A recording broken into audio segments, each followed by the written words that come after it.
청와대가 강남 부동산 시장을 겨냥해 강력한 발언을 한 데 이어 오늘은 여당과 정부입니다.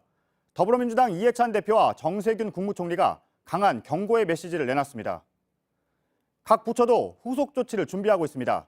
대출과 세금, 그리고 자금 출처에 대한 조사까지 강남 맞춤형 3종 세트로 투기의 불씨를 끄겠다는 겁니다. 당장 시가 9억 원이 넘는 집의 주인은 오는 20일부터 전세 대출을 받을 수 없습니다. 먼저 성화선 기자입니다. 청와대가 강남 집값 안정이 1차 목표라는 방향을 내놓자 관련 부처인 금융위와 국토부가 움직이기 시작했습니다. 금융위는 12.16 대책보다 강도를 높인 추가 대출 규제를 검토하고 있습니다. 금융위 고위 관계자는 JTBC와의 전화 통화에서 시장 상황을 종합해 맞춤형 대책을 준비하겠다고 말했습니다. 비싼 아파트 대출을 더 조여야 한다는 강기정 청와대 정무수석의 발언에도 무게를 실었습니다. 정치적인 레토릭이 아니라 투기 세력에게 보내는 구두 경고라는 겁니다. 오늘은 12.16 대책에서 밝힌 전세 대출의 구체적인 시행 방안을 내놨습니다. 핵심은 전세 대출을 받아 비싼 집을 사는 꼼수를 막는 겁니다. 전세 대출을 받아서 시가 9억 원 넘는 집이나 9억 원 미치더라도 여러 채의 집을 사는 데 쓴 이들이 대상입니다. 집을 사서 등기를 하면 은행이 2주 안에 대출금을 회수합니다. 또 3년간 주택 관련 대출을 받을 수 없는 불이익도 받습니다. 국토부는 특별 사법 경찰을 늘려 강남 부동산 시장을 집중 단속하기로 했습니다. 다운 계약을 적발을 하고 청약 통장의 불법 거래, 불법적인 전매 행위 같은 것들을 집중적으로 단속을 하게 되겠습니다. 아파트 가격 단합도 대대적으로 조사해 처벌하겠다는 방침입니다. 비싼 집을 살 때 편법 증여 등을 걸러내기 위한 검증 절차도 깐깐해집니다. 9억 원이 넘는 집을 사는 사람은 계약을 할 때 무슨 돈으로 사는지 자세히 적어내야 합니다. 현금이 얼마나 있는지, 펀드나 비트코인, 금괴 같은 다른 자산을 팔아 낼 것인지 밝혀야 합니다. 이와 함께 소득 증명서 등 최대 15종의 증명서도 내야 합니다. 이를 거부하면 특별사법 경찰에게 불려가 조사를 받을 수 있습니다. JTBC 성화선입니다. 집이 새 채인 건 비정상이다. 집은 투자의 대상도 돼선 안 된다. 정부와 여당에서도 오늘 부동산과 관련한 강경한 발언이 일제히 쏟아졌습니다. 강희연 기자입니다. 민주당 지도부는 세 채 이상 주택 보유를 비정상으로 규정했습니다. 우리나라 주택 정책에서 3주택을 갖는다는 거는 그건 상식적으로 정상적인 게 아니지 않습니까? 이에 따라 여당은 3주택 이상 보유자에 대해선 종합부동산세를 세분화해 더 부과하는 걸 검토하기로 했습니다. 또 이번 총선 공천을 받은 후보자들 가운데 투기 지역 등에서 주택 2채 이상을 가지고 있을 경우 2년 내 한 채만 남기고 팔겠다는 각서도 받기로 했습니다. 이 약속을 지키지 않으면 의원이 된 뒤라도 징계를 내린다는 방침입니다. 취임 후 처음으로 정부 세종청사를 찾은 정세균 총리도 집이 투기의 대상은 물론 투자의 대상이 돼서도 안 된다고 강공을 이어갔습니다. 하지만 한국당은 정부의 부동산 정책을 비판했습니다. 실효성은 없고 혼란만 키운 아마추어 정책도 모자라서 이제는 시장 경제 근간을 위협합니다. 그러면서 총선 2호 공약으로 재개발, 재건축 규제 완화와 분양가 상한제 폐지 등 규제 완화 정책을 내놨습니다. JTBC 강연입니다.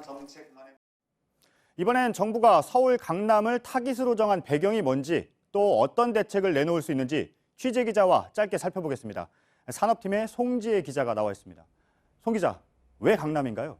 네, 집값 상승을 이끈 지역인데다 투기도 가장 극성이라고 보고 있기 때문입니다. 보시면 전세를 끼고 집을 사는 비중이 점차 늘고 있는데요.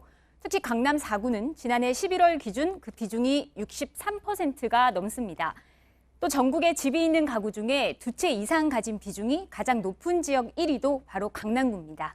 네, 이렇게 전세를 끼고 샀다면은 직접 들어가서 살 생각은 없다는 거잖아요.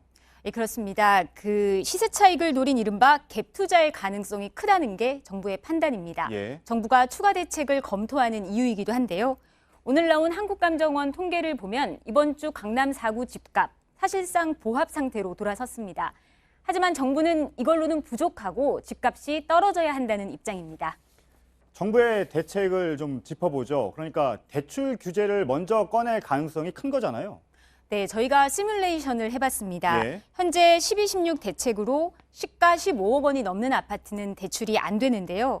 강남 4구에선 이 비중이 51.6%, 즉 절반이 넘습니다. 다만 아직 9억 원에서 15억 사이의 집은 아직도 집값의 20%를 대출을 받을 수 있는데요. 만일 이 기준을 15억에서 11억 원으로 낮출 경우 강남 4구 아파트의 70%는 대출을 못 받게 됩니다. 23만 7천 채 정도입니다. 네, 70%요. 오늘 여당에서도 종부세를 강화하자, 종합부동산세를 강화하자 뭐 이런 얘기가 나왔는데 어떤 방향인 건가요? 네, 집이 많을수록 세율을 높이자는 겁니다. 예. 지금은 종부세 세율을 크게 두 그룹으로 나눠서 매깁니다. 서울을 비롯한 조정지역 2주택자나 3주택 이상은 같은 세율이 적용되는데요. 집을 5채 혹은 10채 가진 사람은 그야말로 세금을 더 매기는 방안을 검토하겠다고 밝힌 겁니다. 네, 이렇게 정부뿐만 아니라 여당까지 나서서 강력한 대책을 시사하는 이유, 뭐라고 볼 수가 있을까요? 우선은 4월 총선을 앞두고 부동산은 반드시 잡겠다. 이런 선명성을 강조하려는 전략 아니겠느냐. 이런 분석이 나옵니다. 그러면서도 대상은 가능한 좁혀서 반발은 줄이겠다는 전략으로 읽힙니다. 참여정부 첫 해인 2003년에도 강남 4구를 겨냥한 재건축 규제 강화 등의 대책을 내놨죠. 그럼에도 아파트값이 치솟자 정부는 2006년 이른바 버블 7 지역을 규정해서 더 강력한 규제책을 내놨습니다. 강기정 수석이 언급했던 주택 매매 허가제도 당시 검토했다가 반발로 접었던 카드 중에 하나입니다. 네, 뭐 총선이 전부는 아닐 거고 그 이유 중에 하나일 수 있다, 이런 분석도 있다, 이런 얘기인 것 같습니다. 그런데 강남만 잡는다고 해서 해결되는 건 아니잖아요. 네, 일단 정부가 강남에 집중하면서 진정은 되고 있지만 예. 문제는 서울을 뺀 수도권 지역입니다. 이 경기도 수원과 용인 등 규제가 덜하면서 서울과 가까운 곳의 집값이 오르고 있습니다. 정부는 일시적인 현상으로 보고 있지만 이른바 풍선 효과가 나타나는 것 아니냐는 우려도 나오고 있습니다. 네, 잘 들었습니다. 송지혜 기자였습니다. 정부가 잇따라 내놓은 부동산 대책은 집을 많이 가진 투기자들을 겨냥하고 있습니다. 전세를 끼고 주택을 산 뒤에 시세 차익을 노리는 갭 투자자들이 대표적입니다. JTBC 취재 결과 유명 부동산 강사로 활동했던 갭 투자자가 대부업법 위반 혐의로 검찰에 송치된 걸로 파악됐습니다. 400채가 넘는 주택을 가지고 있었습니다. 전다빈 기자가 취재했습니다. 부동산 스타 강사 박모 씨가 운영하는 카페입니다. 회원 수만 14,000명에 달합니다. 회원들에겐 빚을 내서라도 부동산을 사라고 강조합니다. 빚이 너무나도 감사한 거예요. 빚이 없으면 지금의 제가 있었을까요? 자신의 투자 경험을 담은 책에서도 마찬가지입니다. 빚을 내고 전세가 있는 소형 아파트들을 사들이는 갭 투자로 부동산 부자가 될 수 있었다는 겁니다. 지난해 국토교통부 조사에 따르면 박 씨가 보유한 주택은 452채, 전국 6위였습니다. 박 씨는 자신의 성공 노하우를 전파하며 유료 회원도 모집했습니다. 컨설팅을 받은 회원들이 산 집만 3,000채가 넘습니다. 문제가 생긴 건 아파트 가격이 떨어지면서입니다. 일부 회원들이 세입자들의 전세금을 돌려주지 못하는 이른바 역전세에 빠진 겁니다. 그동안 박 씨는 회원들에게 역전세 현상이 생기면 그 손실만큼 보전해주겠다고 홍보했습니다. 하지만 해당 지원금은 이자를 내야 하는 사실상 대출금이었습니다. 3.5%를 달라고 했었어요. 이제 이자를 통해서 얻는 수익도 크니까.